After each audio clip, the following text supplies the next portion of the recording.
like that joint right there. VJ's on Sports Like Conduct. I'm your host, VJ Rights, because I always think I am. I want to thank everybody for tuning in live right now to Spreaker.com, podcasted later on iHeartRadio. Good morning, everybody. Well, it's morning out here in Los Angeles. Sunny, not a cloud in sight. I'm in the Sports Talk Batcave, sitting right next to the window, looking outside. Beautiful, beautiful day out here in Los Angeles. Beautiful, beautiful day today in Sports Talk Radio and in the sports world. We have Week 15 in the books in the NFL. We got NBA starting to heat up. We'll preview some of the games coming up for Christmas Day this weekend. I'll go through all my picks from Week 15 and show you guys that I am still on pace to be 85-15 in all of my NFL picks this year. I cannot wait to reach 85-15. There's a few people out there, I gotta shut up. We'll talk about NFL MVP. We'll talk about the Redskins last night. Cam Newton. The disrespect that Cam Newton is getting in the NFL is deeper and deeper and deeper than most people will ever understand. This thing has so many levels to it. It's got racial divide to it. It's got black quarterback storyline to it. And we all know how the storyline goes with black quarterbacks in the NFL.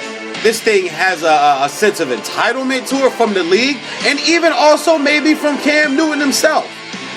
But the way Cam Newton continues to get hit and not draw flags, and then a flag is thrown on him for flicking the football. Yes, he probably shouldn't flick the football like the player last night, but that player saw Cam Newton going down.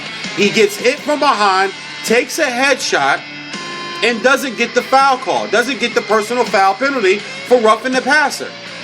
But this thing goes deep. Remember, 2 years ago, he called out one of the godfathers of officiating and saying that he was told by this gentleman that he has not been around long enough to get that call, which was a blatant late hit out of bounds at a game in Tampa Bay. I think there's a fraternity with referees. I think there's a fraternity with umpires. I think there's a fraternity with NBA officials that sometimes they just don't like certain guys. I know there were talks about when Iverson was playing, how Iverson got treated, and how that was within the fraternity of NBA officiating. I know there were officials who didn't like and care too much for Brett Favre, didn't like and care too much for guys like Lawrence Taylor. It's been documented. It's out there. The league has got to step in, and they've got to do something. I'm always the guy I always say that if you really, really, really want to know how to look at sports, turn the volume down. If you really want to judge the NBA, turn the volume down. If you really want to judge the NFL, you want to judge an NFL game, I tell people all the time, turn the volume down. The first 10 plays of the next NFL or college football game you watch, I promise you, turn the volume down. You can see who's the better team in the first 10 plays. Watch the offense and defensive lines. Watch both of those lines, watch both of those aspects of football, and you will be able to see who's the better team. In the NBA, turn the volume down. Don't let ESPN commentators dictate how you feel about the game. Don't let the ESPN, TNT, CBS, ABC, NBC, Fox Sports 1, Big Ten Network, Longhorn Network, SEC, Big Ten Network. Don't let them write the narrative for you. Turn the volume down. Put TV on mute and watch the first 10 minutes of an NBA game. You can flat out see who's better. You don't have to hear the commentators shove it down your throat about who's better. I always say in sports, I'm always the guy that says, like the MVP race, it's right in front of you guys. It's 3 players. I like Derek Carr. I like Matt Ryan. They're having great years. I like Matthew Stafford, Big Tex from the state of Texas, by the way of the Georgia Bulldogs, playing quarterback right now for the Detroit Lions. I like Matthew Stafford. He's not the MVP. Watch the games. The MVP is either Ezekiel Elliott, it's either Dak Prescott, or it's either Thomas Brady. Those are your 3 MVPs. Nobody else better not even come close to winning MVP. Your defensive player of the year, it's Eric Berry. Watch the Kansas City defense, even with Justin Houston out, even with Derek Thomas. They've had players out. Excuse me, Lord rest his soul, Derek Thomas. I know I just did not say Derek Thomas. You know what? When Derek Thomas passed away, quick sidebar, that hurt me. That was the first pro athlete that passed away that I felt it. And Derek Thomas passed away, I believe I was 18, 19 years old. I wasn't a grown man yet. I was still in my teenage years, late teenage years. That would hurt me. That would hurt a lot. When Derek Thomas passed away. Defensive end pass rush extraordinaire. Those 90s defenses for Kansas City, man, I think a lot of people forget Neil Smith. A lot of people forget Derek Thomas. Those two guys rushing up the middle and rushing from around the end. You had very little shot. Especially in Arrowhead, when that crowd got going, oh man, it was definitely a sight to see.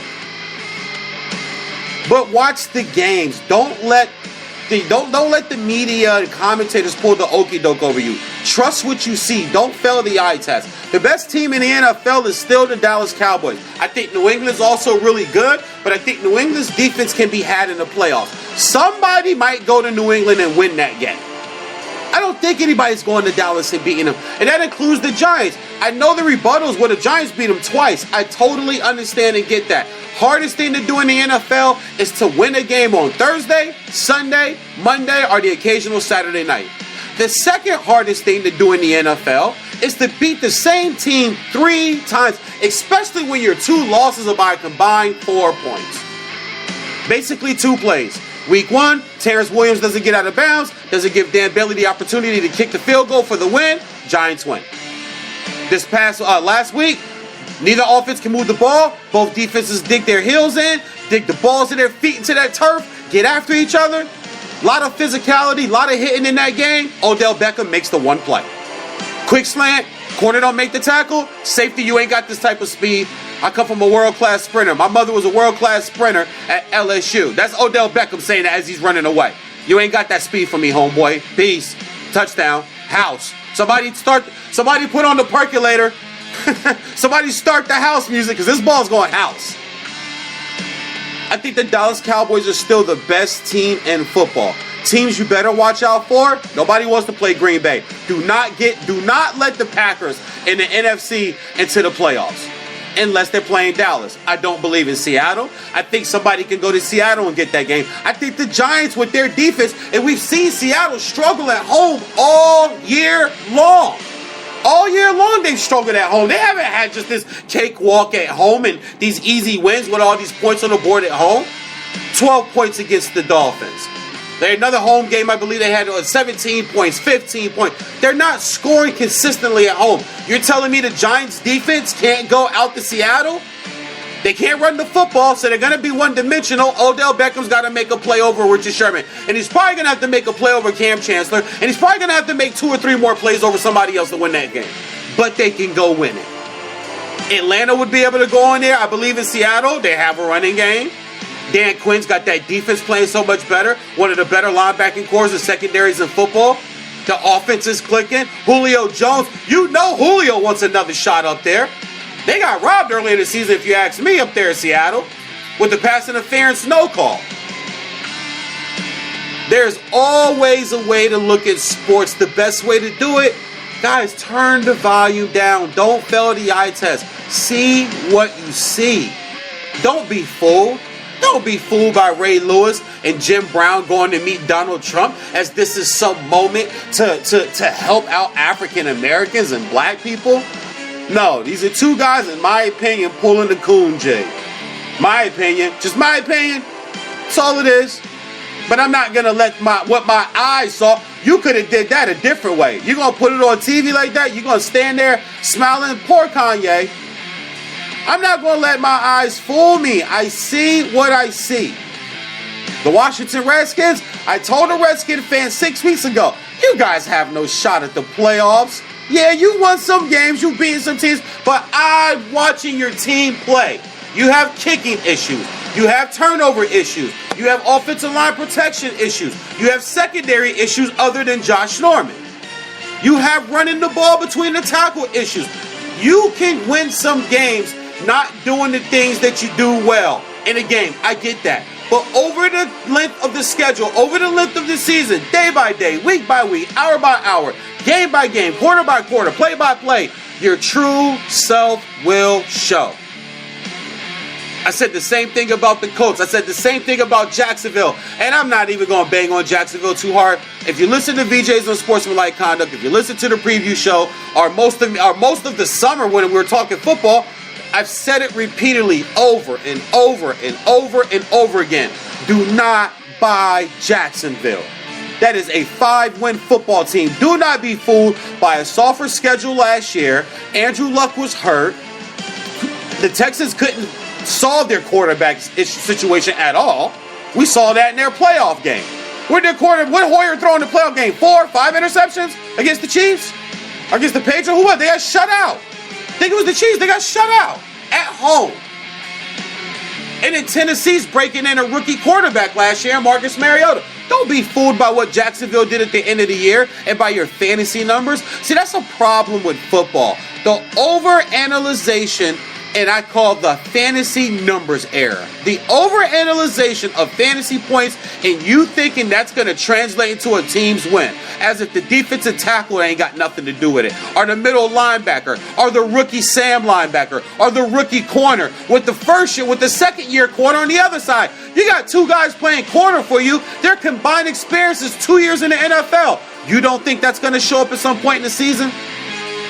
Don't overthink this. Don't overanalyze this. We do this with football. We do it in the NBA all the time. We overanalyze the NBA all the time. Russell Westbrook is putting together one of the best NBA seasons that I have easily ever seen in my lifetime. He's averaging a triple-double. Never been done since I've been born. Has not been done since I've been born. Who are we still talking about? LeBron and his posse. Phil Jackson. The Knicks. Now, I always tell Knickerbocker fans, relax. Phil will work his magic. It'll take some time. They're a little better this year than they were last year. Derrick Rose is already missing some games. His body's just not the same. Don't let your eyes fool you. What Derrick Rose have you been watching the last 3 to 4 years? That's Derrick Rose now. He'll never be that player again. Don't let the media and television and marketing and who's got the Foot Locker commercial and who's going to be in Space Jam 2 cloud your judgment about what's going on in the league. I love what James Harden's doing, but do you think they're going to win a championship? Not the way I see Golden State beating the living hell out of most teams again. 3rd year in a row. Newsflash, they might really just be good. It's like Dallas. They lost last week to the Giants by 3 points. Odell Beckham already mentioned, made the one play. And all of a sudden, everybody has Dallas figured out. Oh, Dak can't handle this. And, oh, they got his number now. And no, it happens. It's the NFL. It happens from game to game. Didn't we just watch the Saints and somebody go 44-41? I mean, you don't see that coming. It's the NFL. It happens. Chargers jump out quick on the Raiders. You think they got the home field? You think they got momentum? What do they do? Start turning the ball over. Raiders defense starts to step up. Raiders offense has been lacking the last 3 weeks. They better get it together before the season starts. So I'm not quick to say, oh, the Raiders can take out the Patriots. Not with that offense I've seen over the last 3 weeks. No, they can't. Belichick will shut, especially in New England, in 17-degree weather, on a crappy sodded field, playing against Thomas the Great and Belichick the Brain. Good luck. I'd give a team like the Chiefs a better chance, even though I know they just squandered this game, which I called. I called the Titans winning that football game. I was watching the game right now, and they jumped up 14-0. I ran to the grocery store to get some groceries to make Sunday breakfast. I come back. She's like, well, I was watching the Titans and Chiefs. She's a Raider fan, so she needs the Chiefs to lose. But they're giving that up. It's 14-0 already. She tells me about the opening touchdown. She tells me about the Titans then driving. Fumble the football. Eric Berry recovers it, runs it back out of the end zone, sets up great field possession. Chiefs go down, score 14-0. I looked right at her and said, this game's not over. That's a top 5 defense out there. Why? Because that's the defense I've watched all year long. Not failing the eye test. I said they're built to run the football. Why do I know that? Because I watch the games and I watch them run the football all year long. I'm not going to fail the eye test. And I told her the defense will settle and Dick LeBeau will settle his defense in. That turnover, it should have been 7-7. They were going into the end zone. He fumbled. Don't fail the eye test. Don't fall for the okie-doke. Games coming up this weekend. Huge matchup. Playoff positions. We'll talk about my Dolphins. We'll talk about the Cowboys a little more. I want to talk about the Patriots. I want to also talk about my man Bernard Hopkins. Damn. When you get knocked through the ropes, it's time to stop boxing. Like, out the ring. Like, they didn't even catch him. Like, he fell all the way down to the floor. Time to stop, B-Hop. Same thing I said when I saw CM Punk try to do UFC. I understand you want to do it. I understand it's always been a passion of yours. Things didn't work out with Vince McMahon and WWE. You made millions of dollars. You married AJ Lee. You're living happy ever after. I get it. But probably don't get in the octagon again. Just, self-awareness is very important in life. You got to know what you're good at. I talk. I make people laugh. I'm entertaining. I'm knowledgeable. I'm diverse. I know what I do. I'm not a techie. I'm not a computer whiz. I'm not a studier, a hardcore 7-hour day study. I'm never gonna be a lawyer. I don't want to study for the bar. I'm not gonna be a doctor. I don't want to go to school that long. I'm not good at that stuff. My attention span might not work in that situation. My attention span works great for comedy. It works great for the entertainment of people. It works great for sports and talking sports. That's what I'm good at. That's what I do. Coming up next, week 15, picks and results. Fantasy football. I hope Jeremy Hewitt is listening, talking all that shit all year long, and took that playoff L to VJ. I'm moving on to the second round. Hey, Antonio, seasoned vet, I'm coming for you, man. All that and more coming up, VJs on Sports and Light Conduct. I'm playing a little something different. I know somebody out there that's listening to this show knows what this from, but this thing, I was listening to this while I was lifting weights, man. I was at the gym at like 3 a.m. in the morning, man. Clanging and banging, working on the body for Hollywood, man. And I was listening to this joint that got me hyped, man. We'll be right back. Take a quick break. VJs of Sports Light Conduct, Spreaker.com.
VJs on Sports Like Conduct, Spreaker.com. A little different music to start the show this morning. I got hyped off that List in the Waste this morning. That is actually Finn Balor from WWE's Entrance Music. All right, picks for Week 17. And isn't that just perfect to have DJ Khaled, All I Do Is Win, playing? Because that's all I'm doing right now. I'm just winning, man. I cannot believe my record this year. I'm actually surprised at myself because a lot of my underdog picks have come in for me this year. Really quick though too. Earlier in the year, in the summer, I did a top 10 receiver list. I had on my man Dredd from the X Squad on. We talked about it. I had Rashad Haylock on from Fox Sports West, Los Angeles on. We talked about it. I had Mike Hill on from Fox Sports 1. We spoke about it. And I was going through my notes, and I found the list that I had, and I had the honorable mention 5 outside the top 10. I want to just go through this just really fast and just see exactly how right I was, where I was. And there's a reason why some of these names are going to go up and going to go down. So at number 10, I had Julian Edelman at number 10. At number 9, I had Jarvis Landry at number 9. I had Sammy Watkins at number 8. At number 7, I had DeAndre Hopkins. At number 6, I had Des Bryant. Number 4, I had Beckham. Number 3, I had Julio. Number 4, I had AJ. 3, Julio, Brown, and then B. Marsh. That was my top 10. Now, as we know, Brandon Marshall suffered a knee injury and played through it most of the year. The Jets have had so many quarterback issues right now, and all season long, they weren't going to be able to move the football. Matt Forte has done well for an older running back in the league, but the offensive line has been kind of put together with duct tape and scotch tape and paper clips over the last 6 weeks. That's affected the time the quarterbacks have. They're playing Bryce Petty right now and giving him the reins the rest of the season. Dolphins knocked him out of the game the other day. That's the 4th quarterback also the Miami Dolphins defense have knocked down. We're going to talk about my Dolphins because I went out on a limb and said that I wasn't picking them after week 3, after the Tennessee loss. No, it wasn't. It was after the Cleveland Browns game that we won in overtime, actually on my birthday. I happened to be down in Miami at the time, watching the game from the Four Seasons in downtown Miami, chilling, and I had a big-ass comfortable bed, too. It was a big, crazy mattress and these big, really soft, sunken pillows. Beautiful view of the Key Biscayne and the Miami Port. Anyway, back to the Cleveland game. They lost. I remember coming on the show and saying, you know what? I'm not showing my squad no love right now until they act like they want to play. Until they want to get with Adam Gase and they want to protect Ryan Tannehill and people want to take their career seriously and be healthy so that you can get on the damn field and produce for your team. And I actually picked against them 3 straight weeks. Because I said I am not picking them until they show me better. Not just because they're my team. Oh, my team's going to win this weekend. My team's going to win this. Reminds me of Redskin fans. I grew up in the DMV every year, every single year. They're going to win it all. Or their free agent is the best free agent signing in the NFL. And nobody's going to be able to touch the Washington Red every single year. Every year. So I've been around. I've been around this. I've felt it. I've seen it. It's some of the most hilarious stuff that you can ever really see when you talk about situations with teams. Why certain things happen. And we're talking about my list, top 10 list right here at VJs of Sports Like Conduct, Spreaker.com. My receiver list that I had, a receiver list that I did about 6 months ago. B. Marsh has some injuries, so he's going to fall from number 1. Antonio Brown is leading the league right now in catches and yards, I believe. I think Julio might have yards. I know he's leading the league in catches. I'm going to slide him up to number 1. Most people thought I was crazy when I said that he wasn't number 1, that B. Marsh. I still think when healthy, Brandon Marshall is the best all-around receiver in football. He does not have a Le'Veon Bell to take the running pressure off, to take the pressure off the passing game, to run the football, and vice versa. He does not have Big Ben, who can extend plays. He's probably the best in the league, other than Tony Romo at extending plays, Aaron Rodgers as extending plays, Cam Newton, Jameis Winston, Russell Wilson, guys who can extend plays and make things happen. I think that's why Jordy Nelson's number is always so great. Aaron plays with Aaron Rodgers. Aaron Rodgers is Mr. Discount Double Check. He is an elite quarterback in the NFL. There's no way you can't tell me that. And it's going to help his receiver. Add Jarvis Landry in there. I'm going to slide him up. AJ Green's got hurt. Hasn't played a lot lately. He's got to slide down. He hasn't had the year. Cincinnati hasn't had the year most people thought they were going to have. I thought Cincinnati would be 10-6. I liked Hill at the running back position. I like the defense. I know they lost their coordinator in Vance Joseph. He's down in Miami. He's turned us into a top 10 defense.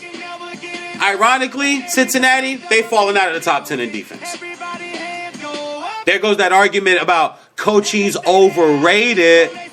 I'm speaking to a few people if they're listening, or if they listen later on the podcast here on Spreaker.com or iHeartRadio. Coaching's not overrated, guys.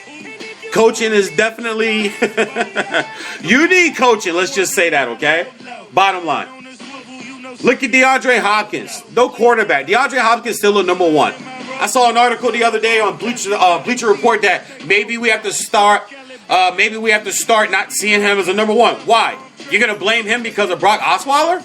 You can't do that. They're stacking the box. They're daring him to beat him. He can't throw the football. Or at least he hasn't shown that he can do it. Remember in Denver last year, guys, he was bitched in favor of Manning. And Peyton Manning was no better at that point. But just the threat of Peyton Manning made defenses be honest. Just the threat. Some of the cockier corners, some of the more aggressive defensive backs, some of the more aggressive linebackers that he saw last year, yeah, they're good enough to take chances because they played against him for so long. And they know if he can't make this throw that he used to be able to make, that I used to just miss back in the day, oh, I'm getting this pick today. This ain't the same Peyton. I'm getting this pick today. You're going to find that in the NFL when guys start to get a little older. We're seeing it in the NBA. How many times did Kobe Bryant get blocked this last year in the league? Even the one-on-one play against him and LeBron. LeBron's a superior athlete at this point in their careers, this point in their life. Kobe can't get past LeBron no more. He can't elevate over LeBron no more. I mean, we can go back and look at the highlights. He's done it plenty of times. So we know he had that ability. He's old now. Can't do it no more. Odell Beckham Jr. still top 5. Julio still top 5. Sammy Watkins had the foot injury. He's missed most of this year. He's going to still be top 10, but I'm going to keep him at number 8. Julian Edelman hasn't had the year we thought he probably would have. Brady's missed 4 games, but Brady spreads it around. And Edelman's getting older too. I don't think people realize how long Edelman's been in the league. Edelman's getting a little older too. Concussions, injuries, starts to pile up on you guys. You play in the NFL, man, it starts to pile up on you. You're in a car crash every down when you play in the trenches or you play linebacker or running back. You're in a car, that's how they describe it. You're in a car crash every single play. Some of the honorable mention guys I had Amari Cooper, hasn't had the big year I thought he had. I had Deshaun Jackson, hasn't had the big year I thought he had. And then I even had Keenan Allen and I had the Allen brothers in Jacksonville. On the strength of their numbers, on the strength of not that Jacksonville's going to do well, I thought they would have better years. They're going to fall and slip down out of that. When I come back and do this list a little later, maybe in about a month or so at the end of the year, we'll rate the top running backs, we'll rate the top receivers, we'll rate the top quarterbacks, and maybe we'll do defenses and throw that in. But I just wanted to throw that out there. I was going through some notes, and I looked at that list. My list is still, my top 10 is still okay. But I think Edelman's got to fall out. I think Jordy Nelson might slide up. He's come on as the year has gone on. I don't know if there's any explosive new young receiver. Terrell Pryor's had a great year. I would put him in the top 10. He's starting to face some injuries. He's still learning the position. Week 15 picks, guys. I had a great week this week. I'm very proud of my week because I'm on my way to 85 and 15. Seahawks and the Rams. Rams don't have a coach right now. And we'll talk about the Rams coaching vacancy too, because there's only one guy I'm calling. There's only one or two guys that I'm calling. I'm calling either John Gruden or I'm calling Mike Shanahan for that job. And I know the rebuttal to me has been, and to other people on radio and debate, sports talk television, is that they're older. You want a young, if you're going to do it for the long haul, you want a young, fresh face in there that can get the job done, get something started, everybody start together. I agree with that. But Gruden's going to bring his young guy to take over for him at some point, i.e. baby brother in Washington. Because, of course, every time Washington loses, they want their coach fired, their quarterback bench, or their kicker fired. It's one of those three. Every single loss. They want one of those guys. Shanahan, same thing. You can bring Shanahan in. He's got a guy he's going to turn it over to, namely his son.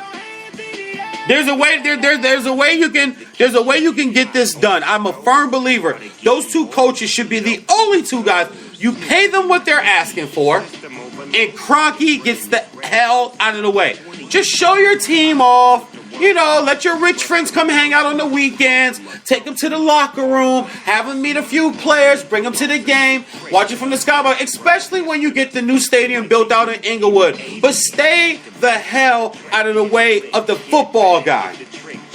Let the football guy do what he does. Simple as that. Let the football guy do what he does. My man G Money Buck jumped in the building. He said Mike Smith would be a better pick as a coach than Big Brother Gruden. Don't agree, bro. I do not agree with that. I honestly believe that you're picked for that position because they're going to bring their young guy in to take over. So, you know, if Mike Smith does not work out, where do you go? You have to start over again. Who's his protege? Who's he's bringing along? It's not going to be any of his defensive guys because his defensive guys, his coaches, got him fired in Atlanta. That's what got him fired in Atlanta was his defensive coaches. That's who ended up getting him fired when he was in Atlanta. So he better not be bringing none of those guys with him. So who is he bringing?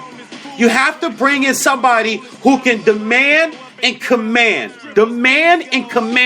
instant championship respect right away. Tom Coughlin's another name. Instant, but who's he bringing? He left everybody in New York. You got to bring in an older, established champion coach, but they got to have their young guy. The only other guy I think that can come and do it for the next 10 years would be Bill Cowher. And I don't know who Bill Cowher's young guy. I hope he doesn't bring Mike Tomlin with him because he's on his way out of Pittsburgh. Pittsburgh is good because of Big Ben Roethlisberger, Le'Veon Bell, Antonio Brown, period. That defense falls apart so much. So much. Every damn game you watch, they're down. And they once again, they said they're 9-5, I believe. They're 9-5, but they're down every damn game. Their defense goes through these lows where they can't stop anybody. Mike Tomlin needs to be out of there. I'm telling Steeler fans right now, he needs to be out of there. That team, I got a feeling that team is self-coached.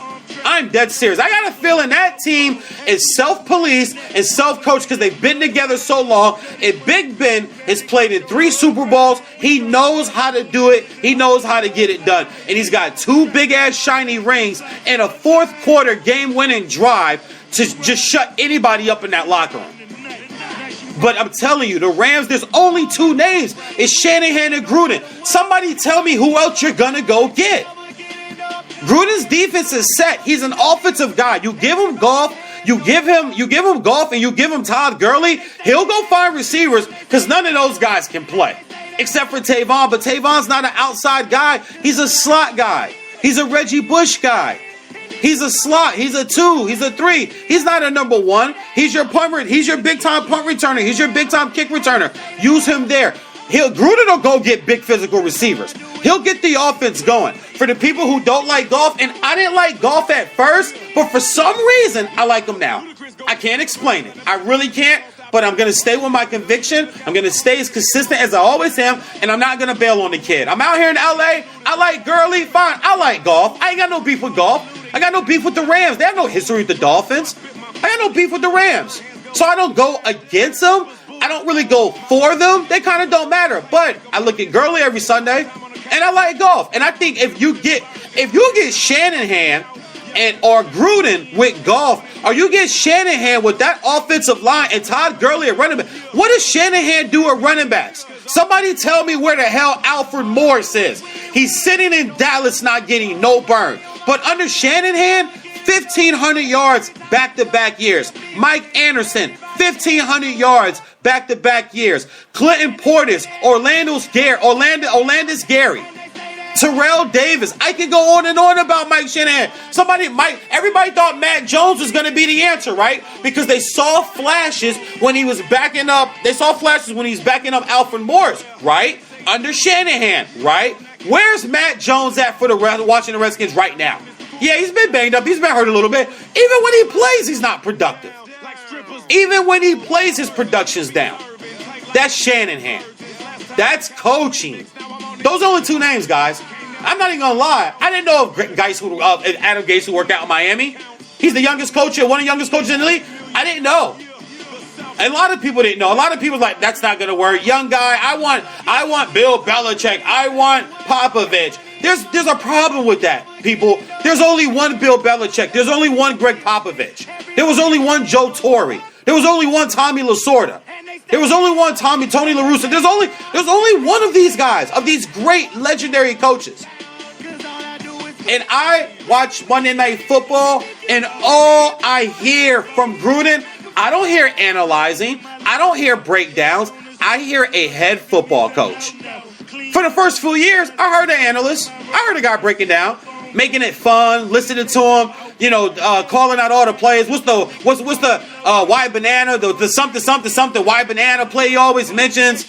His terminology. But when you listen to him over the last few years, that coaching's coming out. He actually sounds like disgusted with bad play when he watches it now. That's a coach. He's ready. He's ready. I said it last year. When people thought he might come out last year, I said, no, one more year. One more year. And that's because I had inside information on Tirico. I knew Tirico was leaving months before most of America, and even most ESPN fans knew he was leaving. And of course, I have connections with, networks or people I know and people talk. And I never said a word because if somebody gives me something, I don't go on the air with it. I want to build my sources for the future. But I knew he was leaving months before he was gone. So that's why I said, give it one more year. Give it one more year, and we'll see. We'll see what teams are available. We know Jacksonville's open. He's not going to Jacksonville. But Jacksonville's going to get a young, hot coach. Somebody's going to go take it over. I wouldn't be surprised if Shanahan went and took it over. They have an offensive line. They have running backs. They have T.J. Yeldon. Maybe T.J. Yeldon can be a back from Alabama that can produce in the NFL. You have a big strapping quarterback with a big arm like Blake Bortles. You have offensive weapons. You have all-stars on defense. You got Jalen Ramsey. You have Malik Jackson. You have Pozlowski. You have a lot of good defensive players. You have good talent there. They're not being coached well right now. They're not being coached well right now. So there are other teams in other positions that I believe Shanahan could go to. Coughlin's out there, but Coughlin, I don't know. Somebody's got to tell me who's this young guy he's bringing to take over, because he is like 107 years old. So you can't. I mean, you can only coach for so long. You can only coach for so long. Pete Carroll's name's out there. Most people say he won't do it. I just think it's classic Pete Carroll. If they get blown out in a playoff game or they get their asses handed to them in a playoff game, I can see Pete Carroll looking on the writing on the wall. His players are starting to call him out on the sideline and starting to challenge his authority. I believe he's lost that locker room. Everybody can try to put it on. Well, he encourages this type of behavior. He encourages it. I don't care. If he encourages it, it's bad. It's not good. If he encourages your players to challenge my play calling on the sideline, on national television, I don't like that culture. Do you see people challenging Popovich? Do you see people challenge Phil Jackson? And when Kobe did, and when Shaq did, they didn't go win championships. But the years that they listen, you hear him say it now. You hear Shaq say it on Open Court on TNT all the time now. When we listened, when we zoned in, we won 3 in a row. When we questioned authority, and Kobe wanted to be about him, and I wanted it to be about me, we got eliminated. Why does Popovich have 5 rings? Duncan and those guys, they don't challenge his authority, especially on the sideline during a game. And then take it to the press with a smirk. I've never been a Sherman guy. I understand he's come from Compton. I understand he came from a really rough hood. I understand he's a Stanford graduate. Beautiful wife and baby, that's fine. I'm not talking about his personal life. I'm happy a black man came out of the hood out here in Compton and L.A. I seen dudes out here from Compton, L.A. that don't never make it out of there, and they get shot all up and get murdered and killed or end up in jail forever. So I'm happy to see that for a black man in sports and a black man in America. But his attitude and his personality, I'm sorry, I just never been a huge fan of. I thought he was always about himself. And you can preach team. But once again, I don't fail the eye test. After the play against Michael Crabtree in the NFC Championship game, I'm going to shut your mouth. Don't talk about me. Don't talk. Me, I. And then when you say we the other day, we don't want him making that call. We don't. Whoa. Hold on. You speaking for the team? You speaking for Cam? You speaking for Russ? You speaking for Rawls? You speaking for Baldwin? You speaking for everybody? Hold on now. You speaking for Bennett? Bennett is very outspoken. I don't think Bennett needs anybody to speak for him. That guy's so outspoken, he's irritating sometimes, especially when he does radio. Especially when he takes side shots at people. You want to say something, just say it, man. But sometimes as a grown man, you always don't have to tell everybody you don't like. You have to really talk about everybody you don't like or you're not friends with, you don't really get along with. After a while, it kind of just sounds bitter. It doesn't sound like you have a legitimate beef. It just sounds bitter. This is the time Pete Carroll would make that move. I had Louis Estrada on from Time Warner Sports out here in Los Angeles, and he said he doesn't think he'll do it. I jumped in and said I didn't think it, then I changed really quick. I said, you know what? This would be when he would do it. This would be exactly when Pete Carroll would tuck tail and tuck ass. Let's say they lose two of their last three. Let's say they lose two of their last three, lose one of their last two, and then they lose a home playoff game. What's the locker room going to be like after that? You think Sherman's not going to want to talk again? I think he's lost control of that locker room. It is classic Pete Carroll to bounce out the back door right now. This would be the perfect time. Because they're going to hire their guy.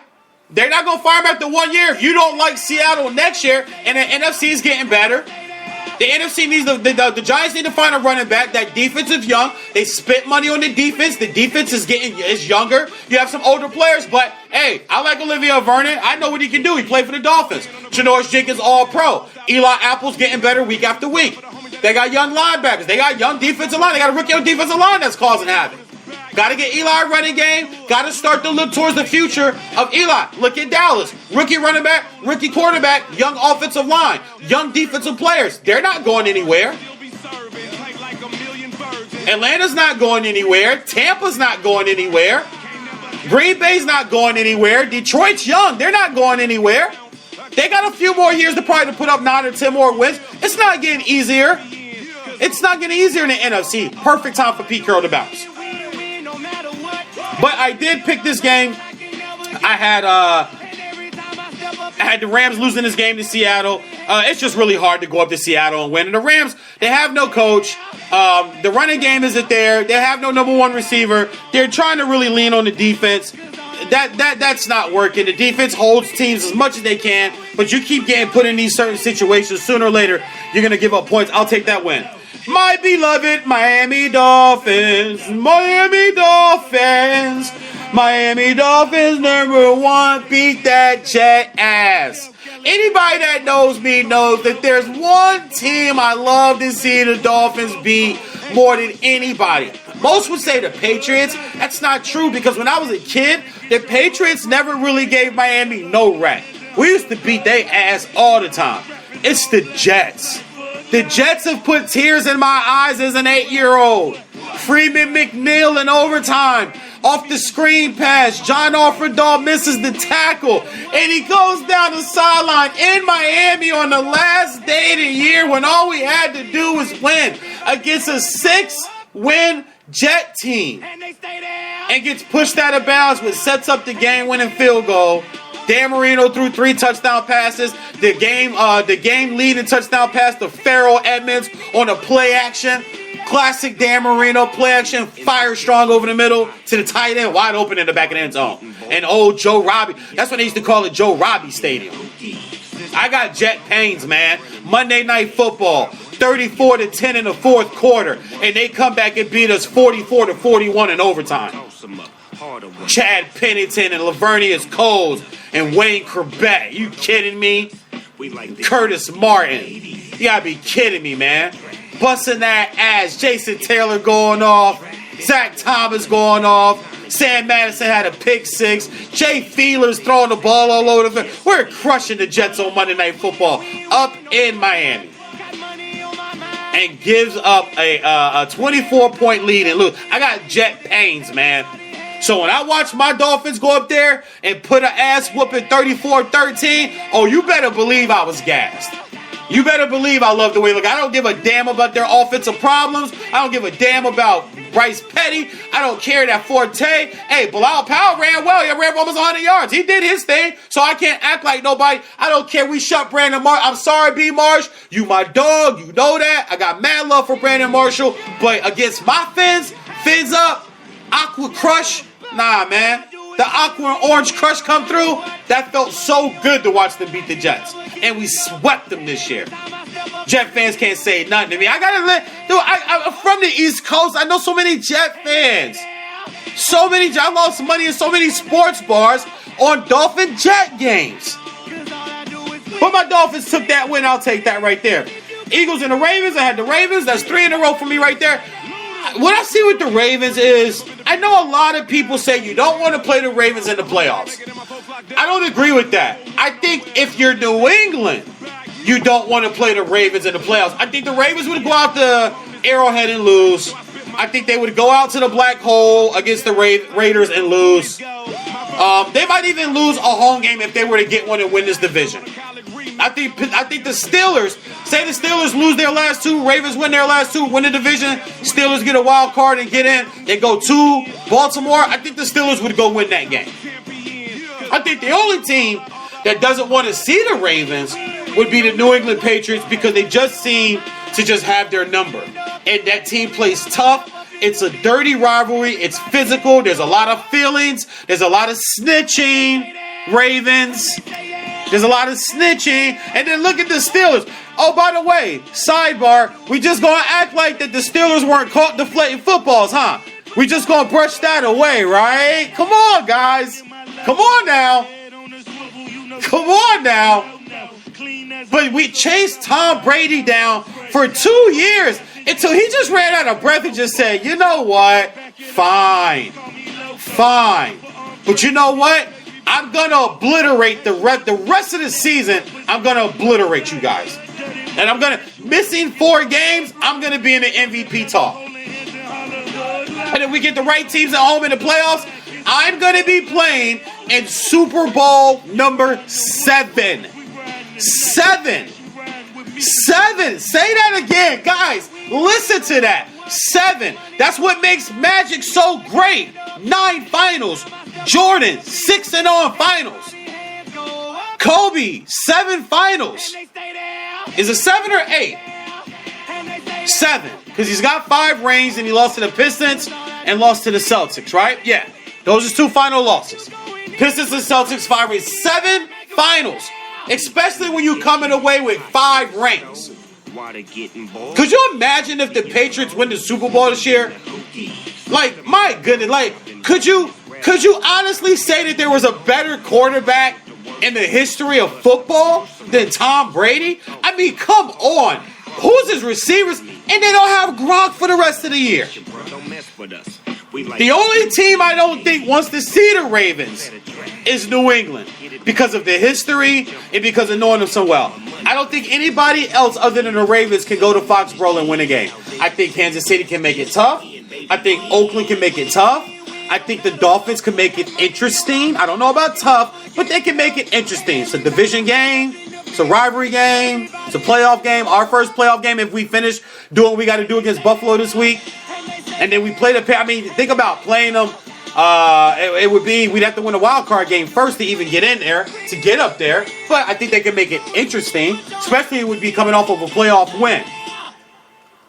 Buffalo and the Browns up next. That was an easy pick. The poor Browns. I'm not sure. Guys, I'm telling you, they go 0-16. I got a question for you guys. They go 0-16. Do you fire Hugh Jackson?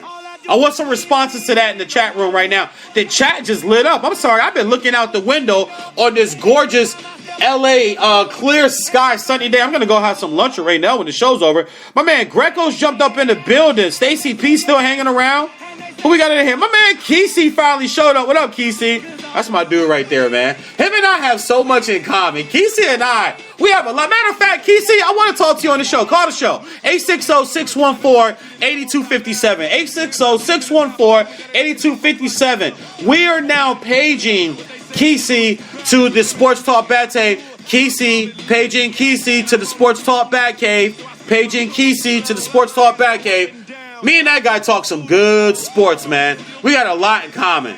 Kesey, you missed it. I was begging the Vin Balor joint to start the show. I know people was like, what is this rock and roll crap VJ's playing? Oh, man. Yo, man, I thought he'd be playing rap on his show. What? I'm diverse, guys. I'm like a rainbow, okay? It's all colors over here, baby. That's why light-skinned dudes can wear any color we want. I can wear a yellow t-shirt. You can't wear a yellow t-shirt when you use black as Morris Chestnut. You look like a bumblebee. You look like a spoiled lemon exploded. Like, that's disgusting. You can't wear orange. I can wear orange. I can wear fuchsia. I can wear lavender. I can wear iris. I can wear blue. I'm light-skinned, man. Like a rainbow, like a bag of Skittles, dog. And everybody likes Skittles. Don't front. You either like the blue bag, the purple bag, the red bag, or the green sour bag.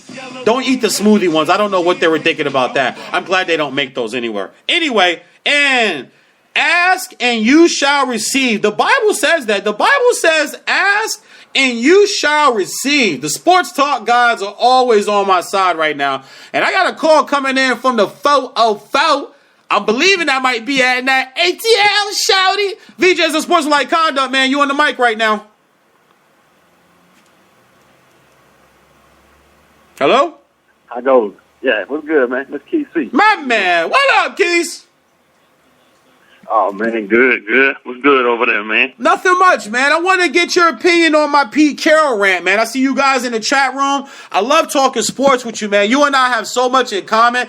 I actually had no idea you were a wrestling fan until the show last week when we got into it, going back and forth in the chat room and just throwing out all these different names. And I didn't know that you knew as much as you knew about my home state, VA Sports. I noticed you looked up where JJ Redick is from, and I said, you know what? That's my dude. My man is on it. He listening to my show, and to actually keep me sharp, if I throw something out there, he'll go fact check it. And I just want to tell you straight up and down, man, sincerely, I appreciate guys like you and supporters like you, bro. Oh, man, I appreciate that too, man. Yeah, I enjoy the show, man, highly. So, you know, when you come on, you know what I'm saying, I make sure that I can get to it and, you know, see what you're vibing about. All day. No issue there. Am I wrong about Pete Carroll? Is Pete Carroll, has he lost that Seattle locker room? Has he lost that team? Would this be the perfect time for him to tuck ass like he normally does and bolt out the back door and take that Rams job? Well, I think they've reached their pinnacle already. And what I mean by that is, all right, so when it comes to Pete Carroll, now, you know, I know a big thing is Seattle's, their defense has been the core of that team. You know what I'm saying? So if you look at a couple key pieces that they're missing this year that they've had before, I mean, you know, losing Marshawn is huge. Losing a couple of defensive players is huge. Losing Dan Quinn as a defensive coordinator is huge. You know what I mean? So it's a lot of things that they're missing. They're not the same Seattle team. I mean, they're still Seattle and can be potent in some ways, but it's just like they're not the same team. And yeah, this is an awesome time for people to just go ahead and roll. You know what I'm saying? Because number one, Seattle will get a fresh start. They'll be able to, you know, get some fresh legs behind them. They still have some key pieces, but somebody else can take them to the next level. Pete's not going to take them to the next level. He's just going to, you know, just roll what he got. You know what I'm saying? So him going to the Rams, that's a fresh start for him. He can build off of that team and, you know, bring them to where they need to be. I mean, that's a big market. The Rams are in a big market. So, yeah, they need somebody out there to take them to that new direction. I've been saying for 2 years, and I do a show later on today, man. I'm on this new football show, too, that starts today on Blog Talk Radio with a guy from Seattle, a guy from Pittsburgh. It's a bunch of us, man, this new football show. I've been telling this same group of guys for the last 2 years that Seattle is going to regress. You cannot win a championship with a lot of late drafted and undrafted players and expect guys not to start to leave and want their money. The number one reason is in the NFL, you only need one Super Bowl. NBA, you need like 5 rings. World Series, you need about 4 or 5. Stanley Cups, you need about 3 or 4 of those. In the NFL, it is the only sport where one ring could carry your legacy forever. It's the Super Bowl. It's the one biggest single most watched event in the world every single year on television. So when that happens, right. You mentioned players gone. Bruce Irvin, Malik Jackson, guys like Byron Maxwell, Marshawn Lynch. I laughed at people who thought that Thomas Rawls was going to be able to take the load. Like, I could not believe that I was hearing that. Being a Michigan man, I remember when Michigan recruited him. And you know why he ended up at Western Michigan and couldn't cut it? Because he couldn't beat out the running backs that were there. So you can't tell me this guy is Marshawn Lynch. Are you kidding me? Nope. Not at all. Not at all. I mean, when it comes to Seattle, it's like at first you would fear, like, man, we got to face Seattle this year. You know what I mean? And you know, me being a Falcons fan, I'm like, outside of one or two calls or bad calls, man, I mean, we should have beat them. You know what I mean? They're not the same, man. It's not the same team, man. It's sad. It's like they're a shell of themselves, man, looking at Seattle. You know what I mean? They're a shell of themselves. They're not that NFC superpower at all. Speaking of your team, I always have a little infatuation with Atlanta. I'm from Virginia, so I was big on Mike Vick. Everybody loved Dion and MC Hammer on the sidelines back in the early 90s. Bad Moon Rising was a bad boy. Jamal Anderson and the Dirty Bird squad. Eugene Robinson, Mathis and those guys. I saw and my father lives in Decatur, so I was at the Olympics in '96. I have a little attachment to the city of Atlanta. I don't hate any of their teams. My brother is a huge lifelong Braves fan. So I always look at the Falcons. Julio's one of my favorite players. Not a lot of people talking about Atlanta, but I mentioned earlier on the show, Atlanta can go to Seattle and win a playoff game. Atlanta can go to some of these other stadiums on the road, I think, because they have the two things that travel. They can run the ball down your throat, and they can stop the run. And then you have to try to figure out a way to stop an elite upper echelon quarterback in Matty Ice and one of the top 3 receivers in the NFL, Julio Jones. Why are people not talking about the Falcons? Because they always go about the past. You know, they're living in the past. You know what I mean? We just haven't been able to take it to the next level. So they keep riding on that. This is a total different team right now. But Kyle Shanahan has turned the corner on this one, man. He's actually created a monster. It's like, okay, Julio is not playing these last 2 games, but now you got to stop Gabriel, or you got to stop Hardy, or you got to stop Robinson. You know what I mean? Or Sanu. You know what I mean? It's other factors, you know, Coleman. There's other factors, other people who are getting this ball. He's distributing the ball to these other players who are capable of putting some speed out there and making it happen. And as far as the defense, we have some young nucleus players out there. Right now, they haven't gelled all the way together, but they're better than they were at the top of the year. I mean, right now, let's look at my man. Why I just lost his name? Our defensive man, Vic Beasley. Look at him, man. Yeah, Beasley. For the most sacks of the year with Von Miller right now, this dude has turned the corner. We were just talking about how much of a bum he was. And now this dude something just clicked. And now you can't keep this dude from coming in. I would like to call it coaching.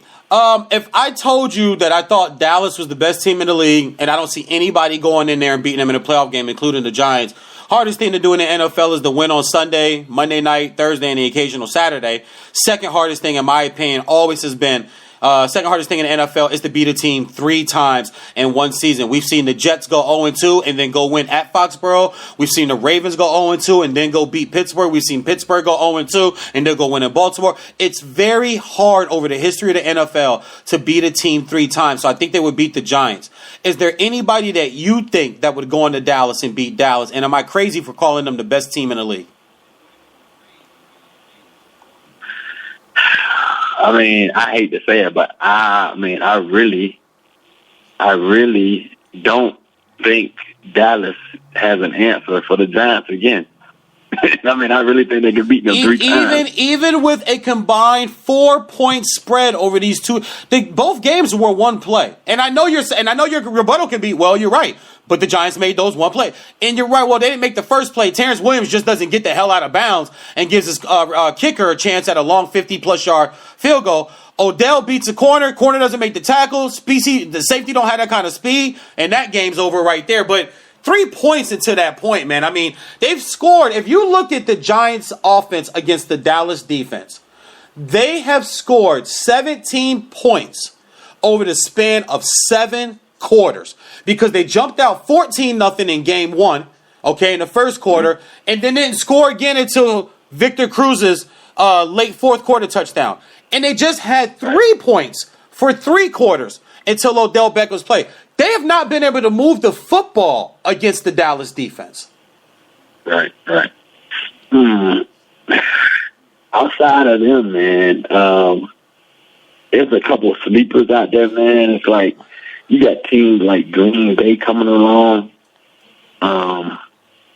I don't know, man. It's going to end the question. That's going to be the biggest game that Dak Prescott's ever played in, because all you'll hear for 6 days leading up to it is the Giants haven't figured out. The Giants haven't figured out. The Giants haven't figured. They're going to have to hear that and listen to that.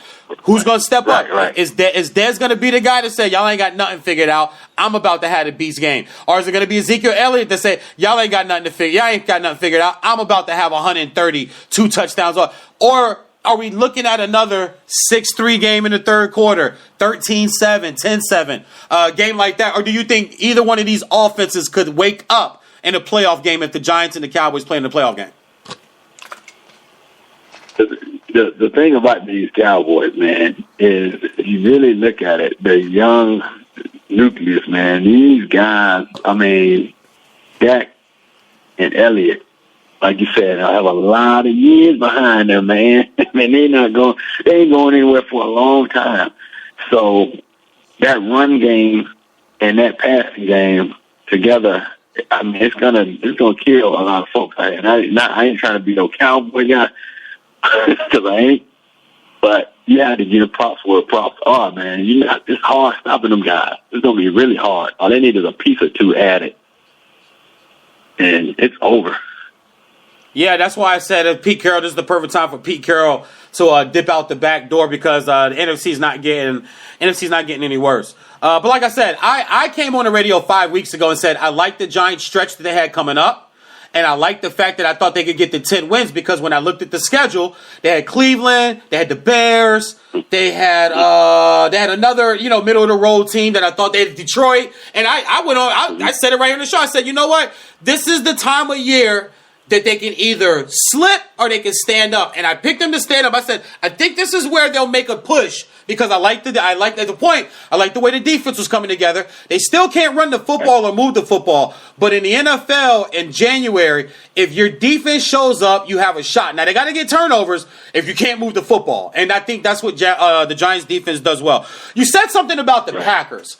And I know teams like Washington have beaten the Packers. Packers they got some bad losses. Minnesota beat them earlier this year. And talk about a team falling from the grace of everybody. The Minnesota Vikings. I remember in week 5, I saw memes online with people questioning whether their defense was the 85 Bears. Hey, Viking fans, I told you then, I'm going to tell you now. Sit y'all asses down somewhere. Just enjoy the season, but don't start talking out your head. Don't start talking out the side of your neck, talking about that defense is the 85 Bears defense. But the Packers, looking like they're coming along, found a running back who happens to be a receiver. It's amazing what this kid is doing, running the football for them. And a lot of people don't know he was a dominant player at Pittsburgh. The Dave Wants that went and got that guy. Dave Wants that knows him very well and talked about him on TV the other day. But you see in Jordy Nelson, you see, it takes about a year, some months from the ACL. He hurt the ACL in August of last year. We're now in December. We're seeing Cobb starting to get over a little more. We're starting to see Adams become a bigger picture. And their defense has been non-existent for 2 years. And all of a sudden, over the last 7 weeks, they have a top 10 defense. They're ranked in the top 10 over the last 7 weeks in the NFL right now. Does anybody want to see the Packers in the playoffs? I don't think so, man. I really don't think so. They're putting pieces together, man. I mean, it's the Packers, man. It's Aaron Rodgers. That is one slick, slippery dude, man. I mean, it's hard getting him on the ground. Between Rodgers and Breeze, man, I mean, you could send the whole kitchen sink at this dude, man, and he ain't going down, man. He gets the ball out of there. It's crazy. I hate seeing Aaron Rodgers, man. But that guy, man, in the playoffs, I mean, he's got the experience. The team has been there. They got the whole aura of Super Bowls and past histories and just that whole Green Bay thing, you know what I mean? They got that behind them, and they got the history, the Hall of Famers and all that stuff behind them, man. That's Green Bay. You don't want to see Green Bay, man. You want to see them during the playoffs, because all of a sudden they're going to get renewed vigor, and it's going to make it happen, man. Well, it happened to him last year. They were at the same point last year. Remember Aaron Rodgers' classic press conference with the smile, just saying relax. He was every question. He was just everybody just relax. You know, it's a long year, so relax. And then they go on the road and they win the playoff game at Washington last year. And like you said, they got that renewed vigor. And then they go to Arizona, and a game I thought they had. I thought they had that game in Arizona, but Larry Fitzgerald on back-to-back possessions made the big plays. And I mean, they were on their way to a conference championship game. And if you go a year before that, same thing. Middle of the season, what's wrong with Green Bay? Turn it on towards the end. They get to the playoffs. They're up 16-0 at Seattle because they can't score and they're settling for field goals. And then they let Seattle come back, and there's the onside kick and overtime play the ball win, and the rest is history. I think a lot of people, we get caught up, and that's why I earlier opened the show with the overanalyzation of football. People are so sucked into their own teams, they don't look around at the league and who is really a threat. That's why I asked you about Atlanta, and I liked your answer. I like where Atlanta's sitting right now, but you're right. We've seen Atlanta, other than the 1 year where they had Seattle or San Francisco, in the conference championship game. And there's no way they should have lost that football game, but they did. And then we see them jump out to 5-0 and then finish under 500. I mean, we've seen. So I like that answer because it was you're doing what I told people to do earlier in the show. Just watch the games. Stop listening to the media. Stop being such a damn fan sometimes. Stop get. Hey, it was 8-8, wasn't it, last year? But they jumped out. Oh, you're right. But they jumped out 5-0. Yeah. They've jumped out 5-0 and then finished 3-8 on the year and just kind of fell apart. So I understand why you're saying that. But as I was saying, fans need to get out of their own way. Get from the forest so you can see the trees, or get from amongst the trees so you can see the forest. Whatever one however you want to say it. You know, tomato, right? Bologna, whatever. Right. But in the NFL, there's nothing more irritating. Like last week, after the game, everybody's got the Dallas Cowboys figured out. Well, no, the Giants are the only team that's beat them. Everybody else needs to sit down and shut up. The only fans that can kind of talk is Giants. And I saw fans from other teams. They got them figured out. No, I don't think they got them figured out. I think that one game, Dallas didn't make the smart play, Terrence Williams. The second game, Odell Beckham made a beautiful play. And that thing was beautiful. I don't think there's a prettier runner in the NFL when he breaks away than Odell Beckham Jr. That kid it's world-class speed. I believe he can actually train for the Olympic trials. I don't know if he would make the team, but I think he'd easily make the trials. His mother was a world-class sprinter at LSU. His father's a former athlete. The guy just has it. He just has it in his blood. Two more teams, man, I want to throw your way, and then I'll let you roll. I'm going to just give you the team name, and you tell me what you think about them. Cool? All right. Oakland Raiders. Oh, man. Awesome, man. Those guys have, what's the word? The achievement of the Raiders has been unlike, anything that you've seen in the past. What was that, 12, 13, 14 years? Is it something like that? 14 years was the last time they saw the playoffs? Yeah.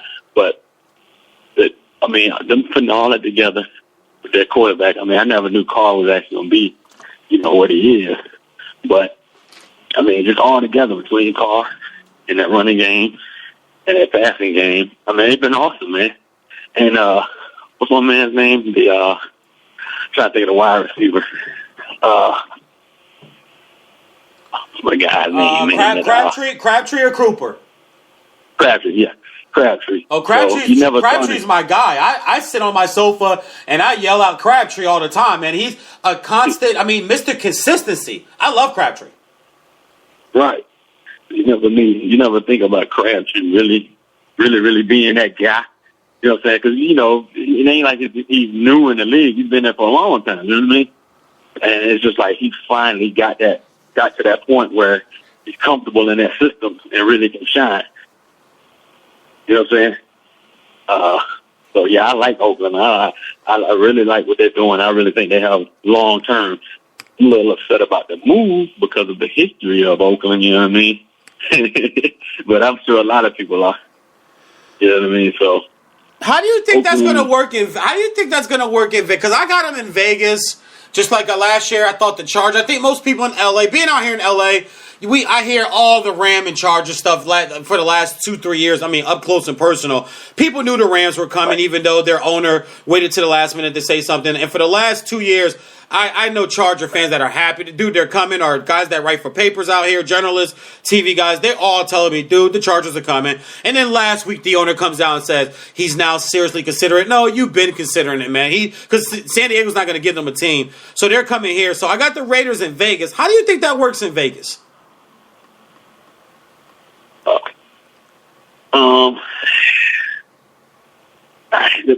The crazy thing about that is it's like it's a big market. You know what I mean? It's you know, New York, LA are similar as far as a team that can support. I mean, a city that can support two teams like that. Historically, you know, LA has had, you know, they had their teams and they, you know, lost teams and they want the teams back again. You know what I mean? They want to have another team. So it's the desire and the sports, the enthusiasts, you know what I'm saying, the football fans, you know, you guys that have been there and enjoyed football but have, you know, not had a team, y'all actually have one of the teams.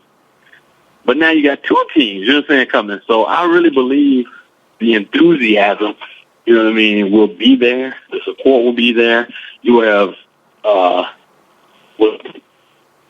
that will be able to join in and really rally and get behind whatever team you're going with, whether it's the Rams or whether it's the Chargers.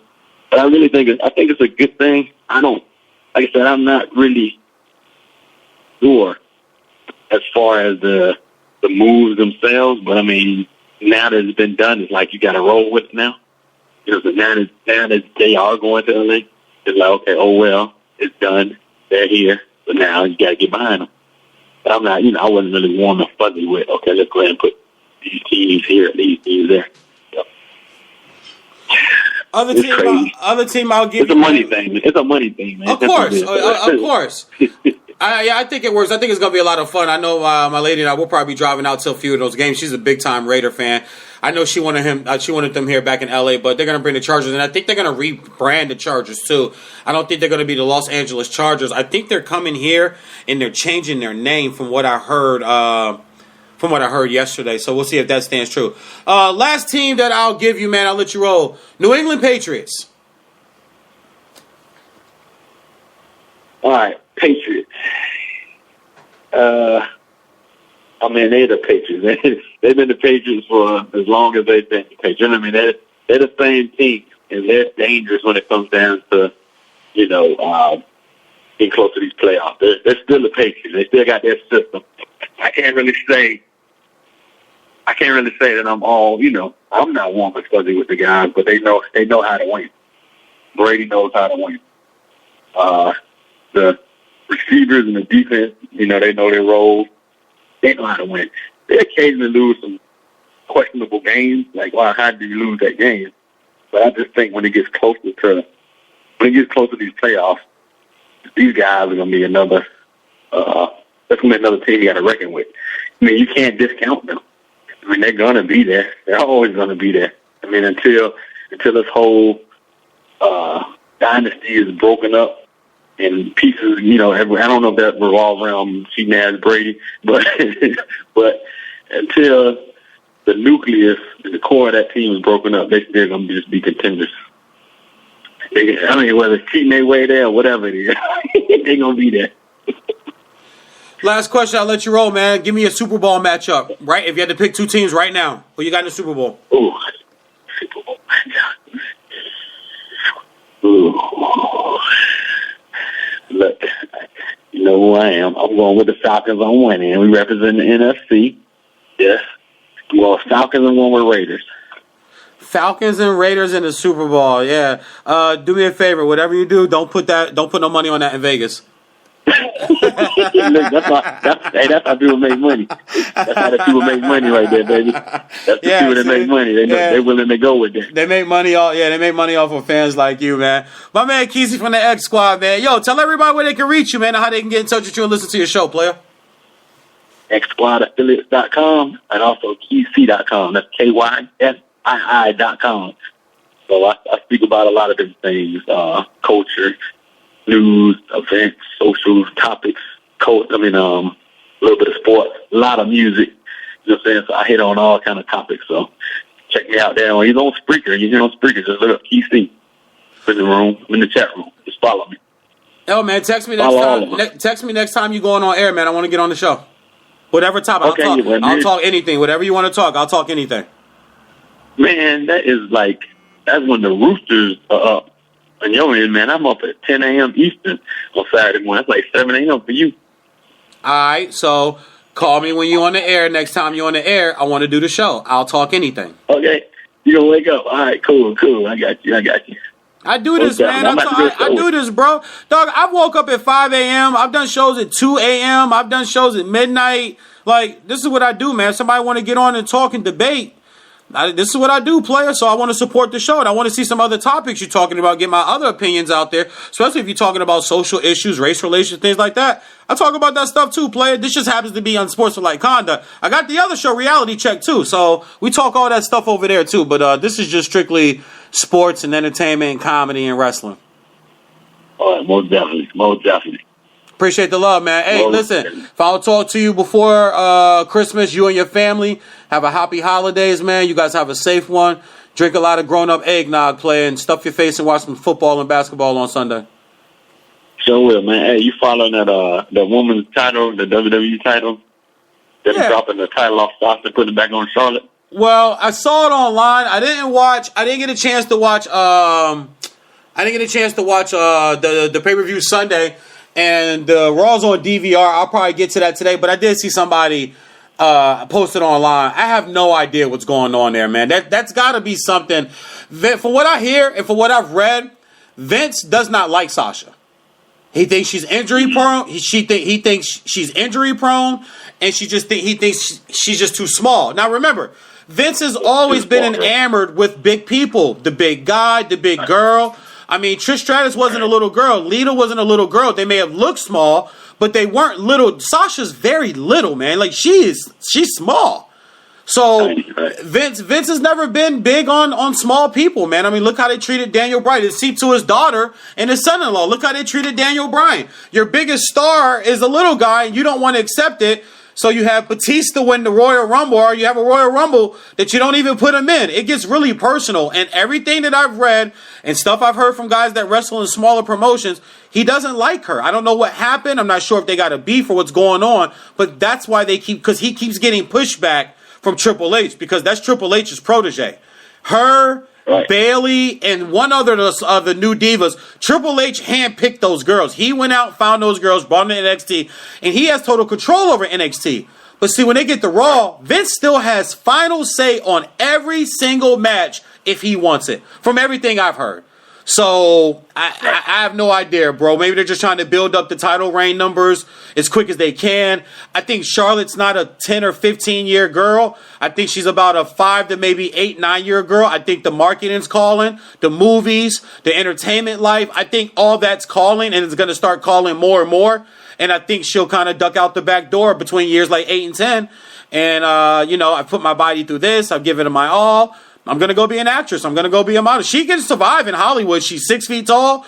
She's athletic. She's blonde. She's good looking. Like, she can survive in Hollywood. And her father's Ric Flair. That's going to carry weight. You got Ric Flair on SportsCenter. You got Ric Flair up at damn Michigan signing day. You know, I mean, he's a superstar. He's not a wrestler. Ric Flair's a superstar.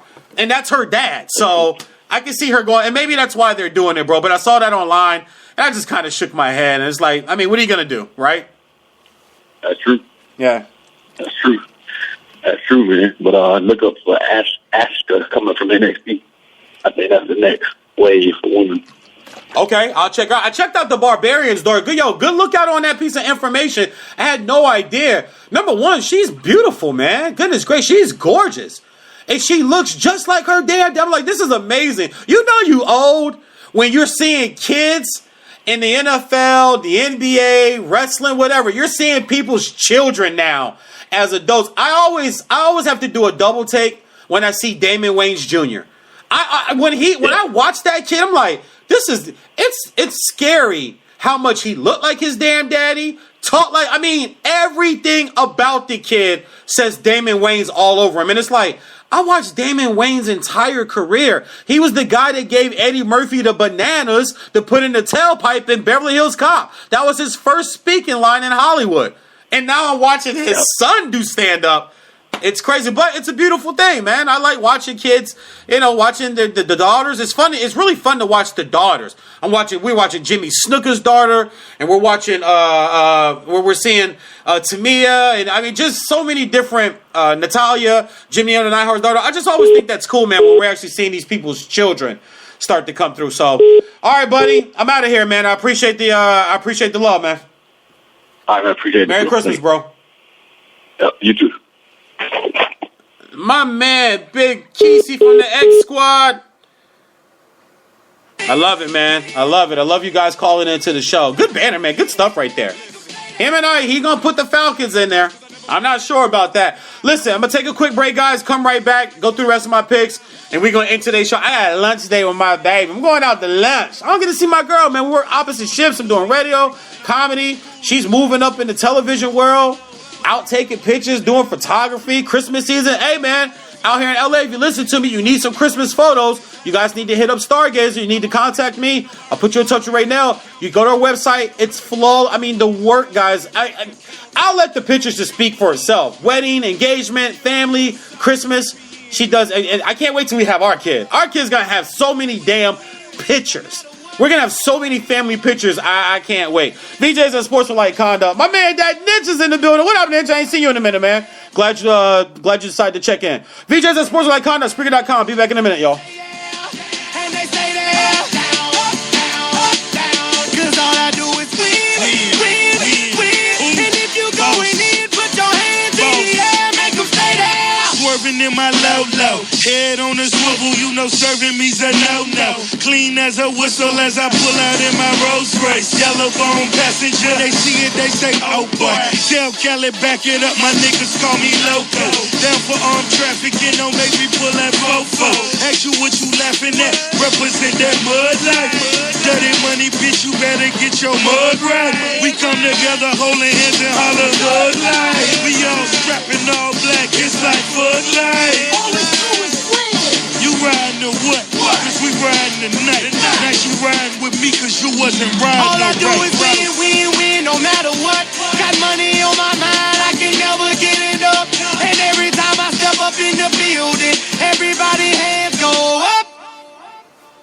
And they stay there, and they say yeah, and they stay there.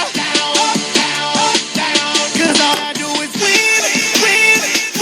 And if you going in, put your hands in the air, make them stay there. Heat in the kitchen, hot on the stove, water getting boiled, dope being sold, Snoopy in the hookie, system overload. I've been running this rap game since I was 20 years old. I hung with the worst of them, bust till I burst them up, floss them up, toss them up, harder way, close them up.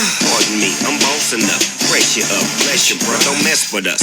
We like the youth in the 80s, back to back, set a track, hit the lick, get it back, get the trick, jump the track, bitch, I want my money back, time and time again, while I'm sipping on this gin. Al Davis said it best, just win, baby, win. All I do is win, no matter what.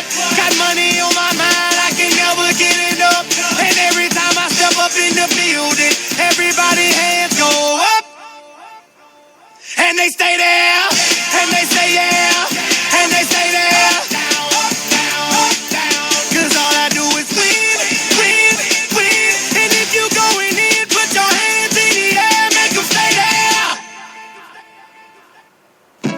I ain't gonna even lie, I was probably high. Just forgot to call you back, simple as VJ's at Sports with Light Conduct. Spreaker.com. Listen, VJ. I might just call like that Right. because I did Canary. 8515. Y'all know the nicknames, man. The Big Vanilla. I met her back when she The Big Vanilla Color Card. The Big Vanilla Handsome. The Big Vanilla Funny. Comedy shows coming up, man. I'm performing Monday night at the Haha Comedy Cafe. I'll be in Dallas at the Addison Comedy Club on the 28th. Going to see my baby. 18th birthday. Going to see my daughter. Hang out, take out to dinner, go perform while I'm out there. January 6th, I'm at the Ice House in Pasadena. January 22nd, I am at the Comedy Store. Main stage, baby. I already got my outfit picked out. It's like the first day of school. I already got my whole outfit picked up for that night. The watch, the earring studs, the chain, the shirt, the jacket, the vest, the jeans, the boots. I might rock Timbs. I might rock these specialty sneakers I saw that I want. Comedy is doing really, really well right now. Finish up with these picks right now. My man said, whoa, what's that Andre 3000 you playing? Greco, you don't know that right there, homie? I'll turn it up for you, Greco. That's on the new Tribe album. That's called Kids, man. That's Andre and Q-Tip, baby. Here, I'll start it over for you. Yo, start that over for Greco. I'll let you get this right here. Call you back, simple as that. I ain't no almanac, so lick my dictionary. I might just call a cab cause I did canary. Yellow accents on a dog, bitch. I met her back when she kept all our carpet. I'm willing where all this shit is fantasy.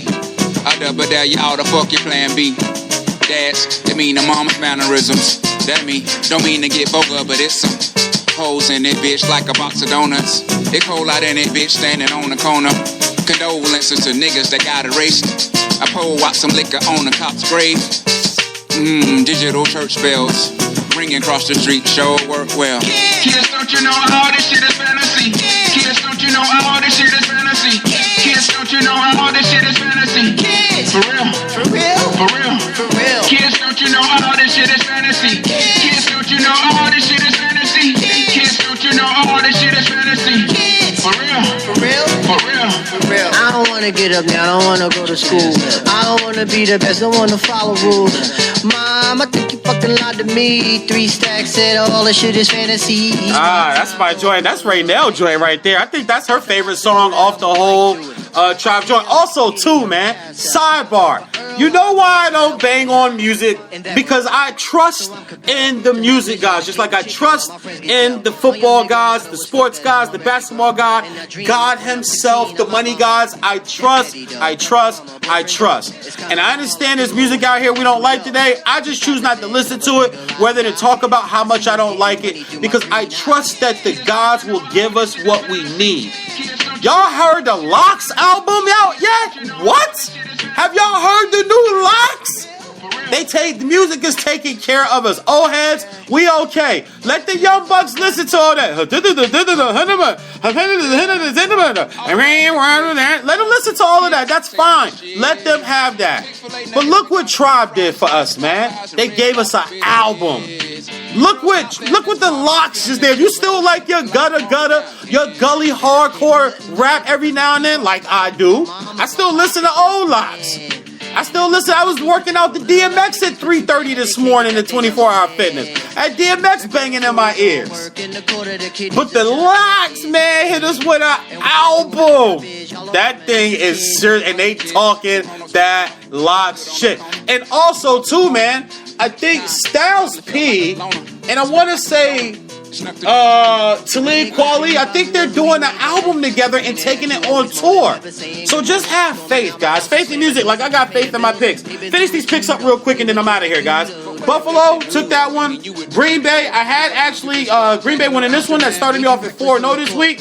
I took the Texans over Jacksonville. That started me off at 5-0. Started me at 5-0 this week.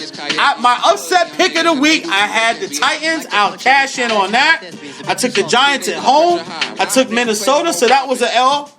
I had the Giants at home. I took Cincinnati at home. That was an L. I had the Cardinals at home. That was an L. Look at that score. 48-41. Boy, where has that defense gone in Phoenix? Where the hell did that defense go just that damn fast? 48 points at home? But I'll take that L right there. Had the Patriots over the Broncos. Broncos can't run the football, can't stop the run as good as they used to be able to. Actually thought the Chargers would pull it off at home against the Raiders. I had the Cowboys, and I had Carolina. Look at that record. So I went 1, 2, 3, 4, 5, 6, 7, 8, 9, 10, and 3. I'll take 10 and 3. Which brings my total record right now to 98, and 37. How you like that? 98 and 37 so far on games picked by BJ in the NFL and sports-like conduct. My man Kesey said got checked out a lot. Yo, it's on Apple Music, guys. Go download the joint. That's as soon as somebody hit me with it, I went right and downloaded it. Dropped on Friday. And I mean, that album is fire. It is what we needed. Old heads like us, even some of these young bucks that think some of these young rappers are hard, and some of these young rappers got bars and experience. Think about it. Styles is 42. Kiss is 43. Sheik is 41. They got, when you get into this age, look at Q. Q-Tip got the gray showing in the beard. You know his lyrics gonna be fire. He got shit to talk about. That's why we hurt when we lose an Aaliyah. Could you imagine an Aaliyah album or a Biggie album today or a Pac album today or a Big L album today? That's why it hurts when we lose our artists, man. Even Prince's late older music was still mesmerizing and classic, man. My man said Fisher would love that 98-37. Hey, I know he would, but Fisher, I don't know where my man Dread been. Dread been MIA, man. It's cause them Eagles, it's cause them bum ass Eagles. I told him about them bum ass Eagles. But I also don't want people to think I'm banging on the Giants, man. I came out 5 weeks ago and said that the Giants will get the 10 wins off this stretch of games they've gone through. They were about to go through. They've gone through them. Where are they at? 10-4. So at the end of the day, VJ Wright was just that once again, man. Appreciate everybody listening in. My man G Money, Greco, Kesey, that ninja. I see you in here, Jersey Vern, talking shit. Ain't nobody thinking about you, Jersey Vern. Stop being such a homer, man. Like, goodness gracious. That 16-0 prediction go for the Giants this year. I see y'all tomorrow, man. I'm out of here. Same bad time, same bad channel. Appreciate everybody tuning in. I'm about to go have lunch with the lady. VJ's on Sports-like Conduct, man. What's on TV tonight, real quick, guys? What's today? Tuesday? What's the TV? What's the NBA schedule tonight? My man Ninja said, "Go Buckeyes." Hey, man, they're in the playoff. I ain't got no beef. I don't hold on to grudges like that, man. We lost. We had 3 turnovers. I think Michigan was the better team. I think a lot of real Buckeye fans will admit that. Say, "Oh well, but y'all lost." And see, I can take that. I'm not mad, man. But hey, now go stop Deshaun Watson and that receiving core. And I got that being a high-scoring game because I don't think either defense will show up. I got that being a high-scoring game. I like 34-31 in that Clemson Ohio State game. I really do. And I like Alabama to roll over wide. But we got plenty of time. We got another whole week to talk. We'll get into the college playoff later this week or probably next week. I'm out of here, guys. Love y'all, man. God bless, dog. I'm gonna start this joint over, man, for my man Greco's. Like, he want to hear that Andre 3000. VJ's on Sports-like Conduct. Podcast later, man. Peace. I might just call a cab cause I did canary. Yellow accents on a dog, bitch. I met her back when she kept all our carpet. I'm well aware all this shit is fantasy. I double dare you all the fuck your plan B. Dads, that mean the mama's mannerisms. That don't mean to get vulgar, but it's some hoes in it, bitch, like a box of donuts. It cold out in it, bitch, standing on the corner. Condolences to niggas that got erased. I pour out some liquor on the cop's grave. Digital church bells ringing across the street, sure work well. Kids, don't you know all this shit is fantasy? Kids, don't you know all this shit is fantasy? Kids, don't you know all this shit is fantasy? For real, for real, for real, for real. Kids, don't you know all this shit is fantasy? Kids, don't you know all this shit is fantasy?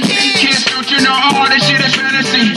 For real, for real, for real, for real. I don't wanna get up now, I don't wanna go to school. I don't wanna be the best, don't wanna follow rules. Mom, I think you fucking lied to me. 3 stacks said all this shit is fantasy. It's my time, gonna put a little life to it. If life's an obstacle, then I'ma bike through it. I see it like a kitty on a carousel. If I err while I go around, what the hell? And that went well. So I'm compelled to have visions of getting chicken while my friends get gel. My young nigga motto is fuck it, I'm already grown. And I dream of when I'm 16, I'm out my home. That petty though, cause my mama boyfriend though, it's kinda long like this old head hustle, yo. He cognizant of a nigga ride and die. I see us getting money through my green eyes. Kids, don't you know all this shit is fantasy? Kids, don't you know all this shit is fantasy? Kids, don't you know all this shit is fantasy? For real, For real, for real, for real. Yeah, all the kids, all the what? yeah. What? All the bad kids, kids. say I'm the shit. I'm Chick-fil-A nuggets made on the French fries, the spicy Popeyes, and Red Lobster biscuits. And Girl Scout Thin Mints, pardon my penmanship, but oh shit, look like I'm hungry now again. And I can't do nothing about it because my teeth are all rotted. And my mom and my pop, they just grin and empathize with me because they were little like babies, but too bad they can't get back they remember when. The grown-up stories don't work. In the court of the kiddies, the judgment is in. And while y'all doing all y'all biz, y'all are reminisce as kids. Fuck the kids, the grown-ups went on up. They stood on the corner like you once upon a time, and probably felt like a loner. Smelled like a stoner, snuck to Daytona. So when they question you about who you ain't boning, complaining that you always moaning, never saying good morning, storming out my house and slamming doors like you paying bills. They been through it too though. They were kids like you though. But what if they just knew though and hit you with the cheat code to a game you just start playing no extra man? Leave you reckless on the court with no high percentage shot. Just a bunch of you got little nigga, just give it what you got. Yeah, a little different on the yacht, but I ain't gon' lie, I miss kayaking. I love the young niggas and they do too. They just be acting like a bunch of retired thespians, a bit too salty. Shit, they blood pressure high. Why they don't play no more probably?